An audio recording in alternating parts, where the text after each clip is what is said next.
حضرات گرامی، وہ رات آنے والی ہے، وہ بخشش والی رات آنے والی ہے جس کو ہم شب برات کہتے ہیں۔ اس رات میں کیا کرنا ہے؟ سب سے پہلے مغرب کی اذان سے ایک 15 منٹ پہلے،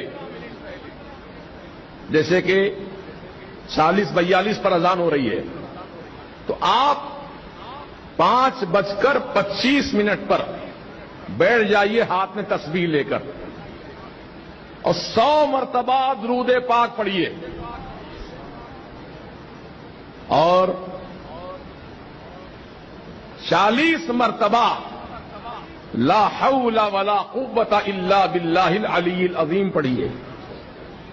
تو اس عمل سے اللہ پاک 80 سال کے گناہوں کو معاف فرما دیتا ہے۔ آپ کہیں گے حضرت 80 سال کے گناہ بخشے جاتے ہیں اس عمل سے، میری عمر تو 80 سال کی ہوئی نہیں، پھر 80 سال کی عمر نہیں ہے تو 80 سال کے گناہ بھی نہیں ہیں۔ بات سمجھ میں آ رہی ہے آپ کو؟ اب آدمی اگر 80 سال کا ہے تو 80 سال کے گناہ بھی ہوں گے اس کے، لیکن جس کی عمر ہی 80 سال نہیں ہے، ابھی تو 10 سال کا ہے، 15 سال کا ہے، 20 سال کا ہے، 25 سال کا ہے، وہ پوچھتا ہے کہ میری نیکیاں تو، میرے گناہ تو اتنے نہیں ہیں، میں تو 25 سال کا ہوں، بھی 80 سال تو اور آگے بہت زیادہ مجھے جینا ہے۔ تو اس کے لیے بشارت یہ دی گئی، اے نوجوان، 25 سال کے جو گناہ تیرے ہوئے وہ تیرے گناہ معاف کر دیے جائیں گے، اور جو سال بچے ہیں 25 کے آگے جو سال بچے ہیں وہ تیرے ماں باپ کے گناہ بخشے جائیں گے۔ سبحان اللہ، یہ ہے اس عمل کی برکت۔ تو آپ یاد رکھیں گے، بھول جائیں گے۔ کب پڑھنا ہے یہ؟ مغرب کی نماز سے پہلے، اذان سے پہلے۔ پھر اس کے بعد نماز مغرب ادا کیجیے، اور نماز مغرب کے ساتھ ہی موقع ہو تو سورہ یاسین 3 مرتبہ پڑھ لیجیے۔ اگر نہیں کچھ تاخیر سے پڑھنے کا ارادہ ہے تو آپ اپنے گھر جائیے اور غسل کیجیے، شب برات میں غسل کیجیے، بڑا مبارک غسل ہے وہ۔ مغرب کی نماز کے بعد غسل اس طرح کرنا ہے کہ پانی میں 7 عدد بیر کے پتے، کتنے پتے؟ 7 عدد بیر کے پتے پانی میں ڈال کر گرم کرو، ہر ایک آدمی کے 7 پتے۔ ایک آدمی کو غسل کرنا، 7 پتے ڈالے، پانی کو تھوڑا گرم کر لے، پھر اس پانی سے غسل کرے۔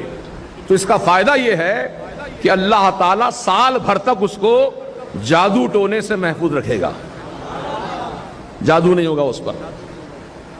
اب جو پہلے سے ہے وہ تو اس کا علاج کرانا پڑے گا، اس کو ہٹانا پڑے گا، لیکن آئندہ سال، یعنی یہ شب برات سے لے کے آنے والی شب برات تک، اب اس 1 سال کے عرصے میں کوئی نیا جادو اثر نہیں کرے گا۔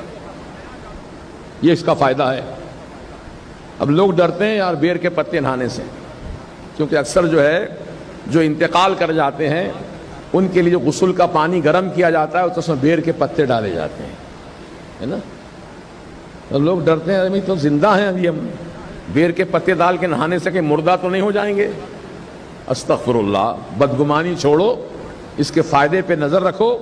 بیر کے پتے ڈال کے نہانے سے کوئی آدمی مردہ نہیں ہو جاتا ہے، بلکہ انشاءاللہ اس کو نجات مل جاتی ہے بلیات سے، اور جادو ٹونا سے بالخصوص اللہ پاک اس کو محفوظ رکھتا ہے۔ یہ بیر کے درخت میں بڑی تاثیر ہے، اور حکما فرماتے ہیں کسی کو جلدی بیماری ہے، اسکن کی بیماریاں ہیں، بہت سی لوگوں کو بفا، ڈینڈرف جس کو بولتے ہیں، سر میں ڈینڈرف، باریک باریک سفید قسم کا بھوسا نکلتا ہے، سر کھجاتا ہے، جسم پر کھجلی زیادہ ہوتی ہے، تو ایسے تمام افراد بیر کے پتے ڈال کر پانی سے غسل کرنے سے جلدی اسکن کی بیماریاں انشاءاللہ ختم ہو جائیں گی۔ یہ اس کے فوائد ہیں۔ اور یہ بیر کا درخت کہاں سے آیا معلوم آپ کو؟ یہ جنت سے آیا ہے۔ بیری کا درخت جو ہے جنت سے لایا گیا۔ کب لایا گیا؟ جب سیدنا آدم علیہ السلام کا وصال ہو گیا تو ان کو غسل دینے کے لیے جنت سے بیر کے درخت کو لایا گیا، اس کے پتے ڈال کر پانی کو گرم کیا گیا، پھر آپ کو اس سے غسل دیا گیا۔ وہی سلسلہ چلے آ رہا ہے۔